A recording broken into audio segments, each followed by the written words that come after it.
నేను ground reality తెలుసుకున్నప్పుడు తెలిసిన చాలా షాకింగ్ విషయం ఏంటంటే, నేను ఆశ్చర్యపోయిన విషయం ఏంటంటే, ఎక్కువ మంది బాధితులు మేము మోసపోయాము, ఇలా జరిగింది మాకు అని చెప్పి బయటకు వచ్చి చెప్పుకోలేని కండిషన్లో ఉన్నారు. ఎందుకంటే ఇలా చెప్పుకోలేని వాళ్ళలో వాళ్ళు ప్రభుత్వ ఉద్యోగులు ఉన్నారు, డాక్టర్స్ ఉన్నారు, ఎంబీబీఎస్ డాక్టర్స్ ఉన్నారు. యాక్చువల్లీ నేను ఎక్కడ ఏం చేయలేక హాస్పిటల్ క్లోజ్ చేసుకున్నానండి.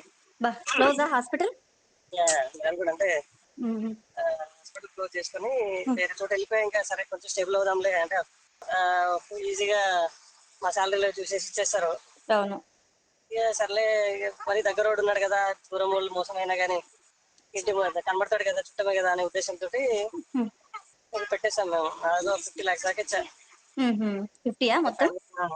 50 అంటే ఇక అంతేనండి. 62.5 అయింది లాస్ట్ కి. వైఫ్ డాక్టర్, మీరు డాక్టర్, ఇద్దరిని మోసం చేసినట్టు ఒక రకంగా.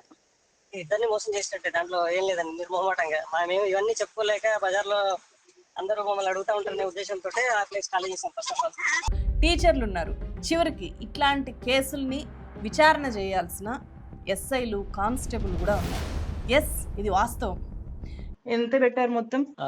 ఒక 38 పెట్టినా మేడం. నేను మీరు డిపార్ట్మెంట్ లో ఉంటారు కదా, పోలీస్ డిపార్ట్మెంట్ లో, ఎట్లా నమ్మారు?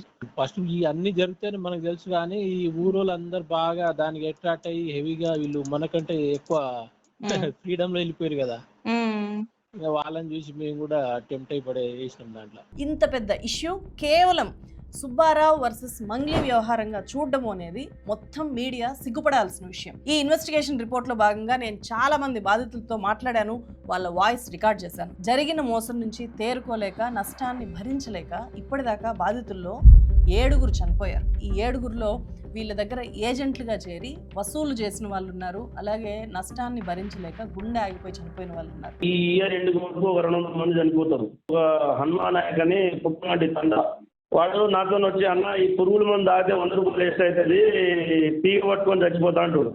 ఆ వైర్ పట్టుకుంటే ఇంకా సింపుల్గా ఈజీగా చనిపోతా అంటాడు వాడు. దేవరకొండ చుట్టూ ఉండే 14 తండాల్లో ఆత్మహత్యలు, హార్ట్ అటాక్ల పరంపర కొనసాగుతోంది. ఇది అత్యంత విషాదకరం. బాధితుల పరిస్థితి నివురుగప్పిన నిప్పులా ఉంది అని చెప్పి 38 లక్షలు ఇచ్చి మోసపోయిన ఒక పోలీస్ కానిస్టేబుల్ చెప్పారు. లాస్ట్ కు ఏదో ఒక రోజు ఈ దారుణమైన పరిస్థితి ఉంటది మేడం ఊర్ల సైడ్.